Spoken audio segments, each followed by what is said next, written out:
Brought to you by 5paisa.com. Investing made easy and rewarding. Download the app now. नमस्कार, आप देख रहे हैं बेस तक। मैं हूं रजत देवगन। एक और झटका इंडियन मार्केट्स को लगता हुआ नजर आया। लगातार 3 ट्रेडिंग सेशन ऐसे जब वन वे ट्रैक पे टूटे हैं और तेजी करने वालों की कमर टूटी है। इस बार तो जिस तरीके से निफ्टी ने हरकत की है, किसी को उम्मीद नहीं थी कि इतनी शार्प करेक्शन देता हुआ नजर आएगा। आज उम्मीद ही थी कि 17,900 17,800 की रेंज पे आके संभल जाएंगे, लेकिन शुरुआती 1 घंटे में निफ्टी ने तोड़ा 17,900। वीकली एक्सपायरी का दिन था, 17,800 से उम्मीद थी, 17,800 को भी तोड़ दिया अगले घंटे में। उसके बाद जाते जाते 17,700 के लेवल को भी निकाल दिया, तो बिल्कुल ही निराश हो गए ट्रेडर्स कि अब तो कहीं ना कहीं कोई रिकवरी का कोई चांस है नहीं। 17,650 के लेवल से पलट गए, और क्या शार्प रिकवरी। लोअर लेवल से निफ्टी पे 109 अंक ऊपर की क्लोजिंग, और लोअर लेवल से निफ्टी बैंक 259 अंक सुधरता हुआ नजर आया। तो जब बिल्कुल भी उम्मीद नहीं थी, तब जाके पुल बैक, और एक्सपायरी होते होते, वीकली एक्सपायरी होते होते ये पुल बैक आया है। डैमेज ऑलरेडी हो चुका था। आज के सत्र में क्लोजिंग है 181 अंक गिरकर 17,757 की। निफ्टी का लो आज 17,943 का है। निफ्टी बैंक 190 अंक टूटता हुआ नजर आया, और सेंसेक्स में 634 अंकों की आज के सत्र में गिरावट देखने को मिली। अच्छा, क्लोजिंग बेसिस पर अगर देखेंगे तो जो डाउ फ्यूचर्स जब हरकत कर रहा था, तो ये लोअर लेवल से एक पुल बैक के संकेत दे रहा था। उसी तर्ज पे इंडियन मार्केट पे भी एक्सपायरी खत्म होते होते एक लोअर लेवल से पुल बैक आता हुआ नजर आया है। हैंगसेंग में भी लगभग 3.5% का रिटर्न है आज। एशियन मार्केट्स में निके, जो कि जापानीज मार्केट है, वहां पर भी 1% का रिटर्न मिलता हुआ नजर आया। तो इंडियन मार्केट्स इकलौते ऐसे मार्केट्स थे जहां पर डैमेज बहुत ज्यादा देखने को मिल रहा था, और ये एक्सपायरी तो उम्मीद से बिल्कुल विपरीत थी। लगातार ट्रेडिंग नेगेटिव होती हुई नजर आई है इस पर्टिकुलर एक्सपायरी में। हाई बनाया था 18,350 का, उसके बाद आज के सत्र का जो लो है वो है 17,943 का। तो समझ सकते हैं ऑलरेडी डैमेज हो चुका है। एडवांस डिक्लाइंस आज के सत्र में मात्र 15 ऐसे शेयर जो हरे निशान में बंद हुए हैं निफ्टी में, और 35 शेयर्स में आज के सत्र में आई है बिकवाली। डैमेज कहां था? रिलायंस इंडस्ट्रीज। नतीजे कल आने हैं, और ये बता दूं कि लोअर लेवल से एक रिकवरी देकर बंद हुआ है रिलायंस इंडस्ट्री, लेकिन आज योगदान इसका सबसे ज्यादा था गिरावट में, 31 अंकों का योगदान। इन्फोसिस चला नहीं, बजाज फिनसर्व चला नहीं, टीसीएस चला नहीं, एचडीएफसी चला नहीं। सबसे ज्यादा दबाव इन स्टॉक्स ने आज के सत्र में बनाया है। तो आप समझ लीजिए जो हैवी वेट्स हैं, इनकी गिरावट में पकड़ बहुत स्ट्रांग थी, और ट्रेडर्स लगातार नेगेटिव बेट्स कर रहे थे। उसके चलते बाजार पे लगातार दबाव आता हुआ नजर आया। हालांकि लेटर हाफ में फिर बता दूं, रिलायंस में लोअर लेवल से खरीदारी हुई है। अब कल नतीजे जो बाजार बंद होने के बाद आएंगे, उस पर है फोकस। मार्केट पे अपडेट तो आप देख ही रहे हैं, लेकिन आप बिजतक ऐप यूजर्स के लिए 5 पैसा लेकर आया है एक स्पेशल ऑफर। डाउनलोड कीजिए 5 पैसा ऐप, लिंक डिस्क्रिप्शन में दिया है। टाइप कीजिए कूपन कोड LT150 और पाएं एक्साइटिंग ऑफर्स। तो देर मत कीजिए, अपनी इन्वेस्टमेंट जर्नी की शुरुआत कीजिए। इक्विटीज, म्यूचुअल फंड्स और आईपीओ में निवेश कीजिए 5 पैसा ऐप के जरिए। सबसे ज्यादा तेजी निफ्टी में पावर ग्रिड में बनी है। लगभग 4.5% का रिटर्न ये स्टॉक देगी, और सुबह से ही देख रहे थे कि एक्टिविटी बहुत स्ट्रांग है। लेटर हाफ में जाते आते तेजी के सौदे ज्यादा बन गए। इसके अलावा Bharti Airtel, Grasim, JSW steel और टाटा कंज्यूमर में हल्की खरीदारी होती हुई नजर आई। भारती एयरटेल 2% ऊपर बंद हुआ। गिरावट में सबसे ज्यादा गिरावट हुई है बजाज फिनसर्व में, जहां पर नतीजों का इंपैक्ट था और 4.5% टूट गया। बजाज ऑटो नतीजों का इंपैक्ट झेल रहा था, 3.5% टूट गया। डेविस लैब, इन्फोसिस और टीसीएस जैसे स्टॉक्स आज के सत्र में कमजोर हुए हैं। नतीजों का असर, जैसे कि मैंने कहा, बजाज फिनसर्व और बजाज ऑटो में आया। दोनों ही स्टॉक्स दबाव डाल रहे थे मार्केट्स पे आज। इसके अलावा मैस्टेक, ओएफएसएस और रैलिस, यहां पर 6% से 11.5% का डेंट पड़ा है नतीजों के बाद। टाटा कम्युनिकेशन भी पीछे नहीं था, और तेजस नेटवर्क भी पीछे नहीं था। यहां पर भी 5% की करेक्शन नतीजों के बाद आती हुई नजर आई।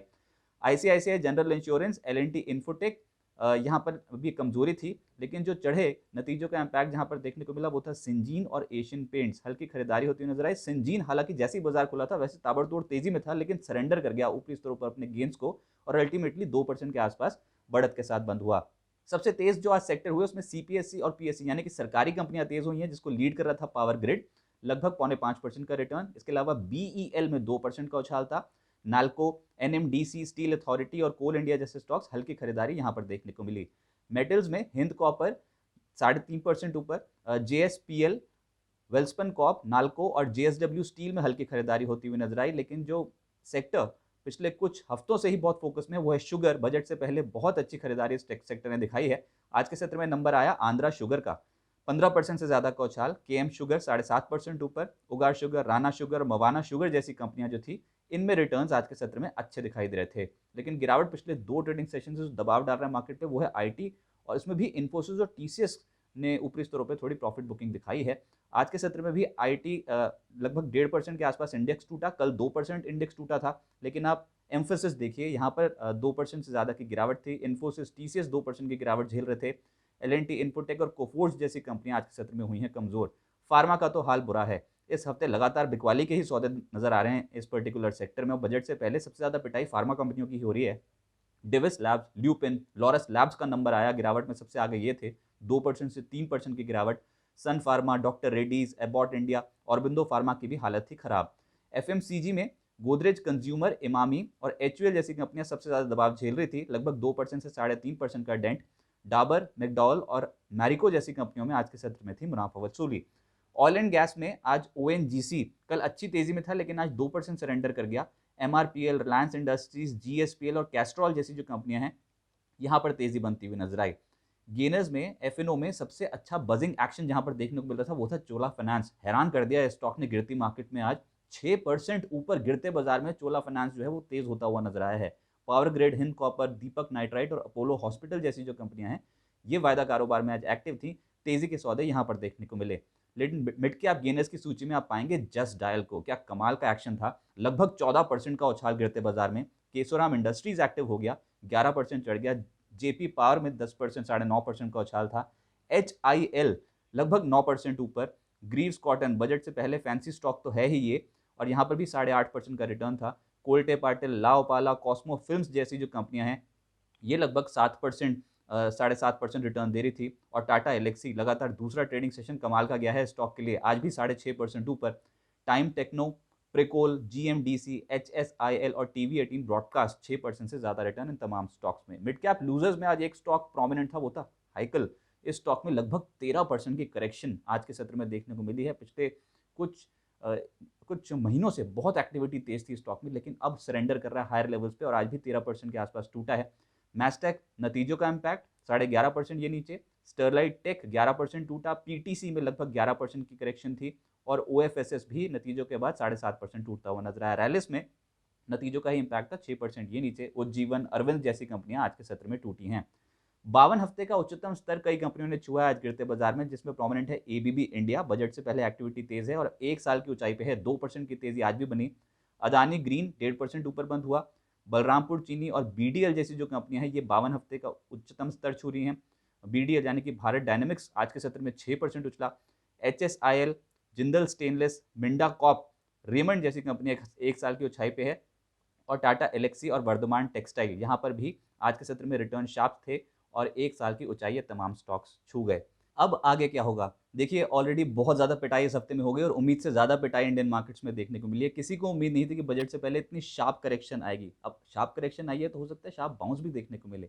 कन्विक्शन की बहुत कमी है इंडियन मार्केट्स में, चढ़ाई चढ़नी है आपको 18,000, 18,100 को ही निकालना बहुत बड़ी चुनौती है इस समय मार्केट्स के लिए। लेकिन नो डाउट इस समय निफ्टी और निफ्टी बैंक बजट से पहले बहुत हल्के हैं, ओवरसोल्ड हैं। 0.25% की करेक्शन ऑलरेडी इस हफ्ते हमने निफ्टी पे आती हुई देखी है। अब इंपॉर्टेंट यह है कि बजट से पहले बाजार के पास, ट्रेडर्स के पास आखिरी मौका होगा अपने मनपसंद स्टॉक्स, बेहतर फंडामेंटल वाली कंपनियों को चेज करने का। और ये बात लगभग श्योर है कि बजट रिलेटेड स्टॉक्स पे बेट ज़्यादा लगती हुई नजर आएगी। हो सकता है कि लार्ज कैप्स थोड़ा बैकफुट पे रहें, लेकिन बजट रिलेटेड जो स्टॉक्स होंगे, मिड कैप कंपनियां, वहां पर एक्शन ज़्यादा देखने को मिलेगा। देखना होगा बाजार कैसे परफॉर्मेंस करता है। रिलायंस इंडस्ट्रीज के नतीजे कल बाजार बंद होने के बाद आएंगे। बहुत सारी कंपनियों के कल नतीजे हैं, जैसे कि बंधन bank, HDFC life, SBI life, idea, JSW steel, L&T finance, PVR, Polycab, ये अपने नतीजे कल के सत्र में घोषित करेंगे।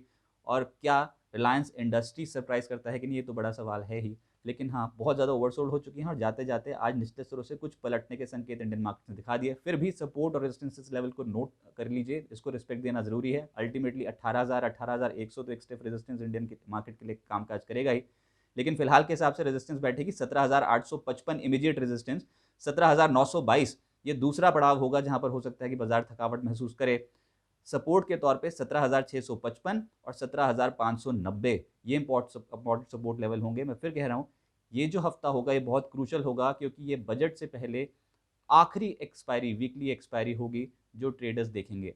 तो बहुत एक्शन स्पेसिफिक मार्केट रहने वाली है इस वीकली सीरीज में। FOMC का बयान भी आएगा इस पर्टिकुलर वीकली सीरीज में, तो देखना होगा बाजार किस करवट बैठेगा। लेकिन हम ओवरसोल्ड हो चुके हैं मौजूदा लेवल्स पे।